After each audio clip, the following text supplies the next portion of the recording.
आज की डेट में सबको पता है कि प्लास्टिक हमारी वर्ल्ड एनवायरनमेंट के लिए कितनी गलत चीज़ है।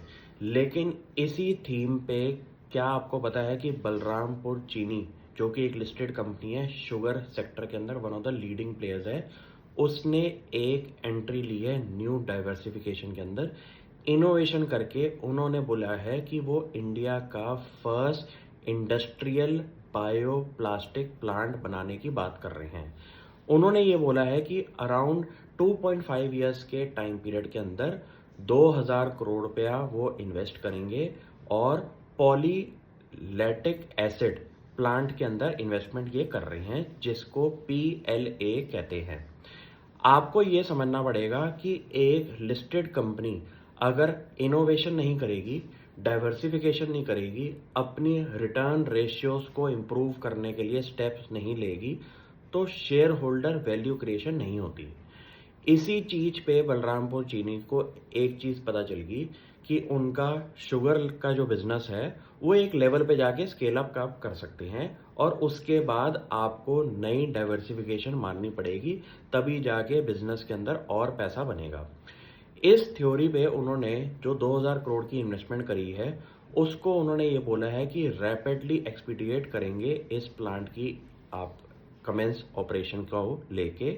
और इसी थीम पे उन्होंने ये बोला है कि इंडिया के अंदर जो सिंगल यूज प्लास्टिक, जिसको SUP कहते हैं, उसको रिप्लेस करने का ये मटेरियल है PLA। तो आपको ये समझना पड़ेगा कि इंडिया के अंदर सबसे बड़ी बात क्या है कि आज डेली यूज के अंदर प्लास्टिक का बहुत ज़्यादा इन्वॉल्वमेंट है। उसको एकदम रिप्लेस करने के लिए कोई आज की डेट में सोल्यूशन नहीं है, क्योंकि जो पेपर सोल्यूशन है वो थोड़ा सा एक्सपेंसिव पड़ता है।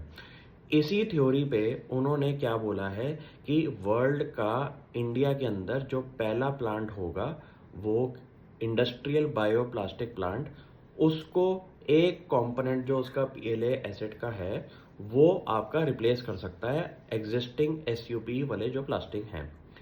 आपको ये समझना पड़ेगा कि ये जो स्टेप्स होते हैं ना, इनका आपको आंसर जब कंपनी एग्जिस्टिंग प्लांट के अंदर नई इनोवेशन करके इसको लेके आएगी, तो आपको ये समझना पड़ेगा कि इसके अंदर मार्जिन का इम्पैक्ट क्या होना चाहिए। ऐसी चीज़ों का मार्जिन इम्पैक्ट कंपनी के लिए बेनिफिशियल रहता है, और इसके अंदर थोड़ा सा टाइम पीरियड लगता है।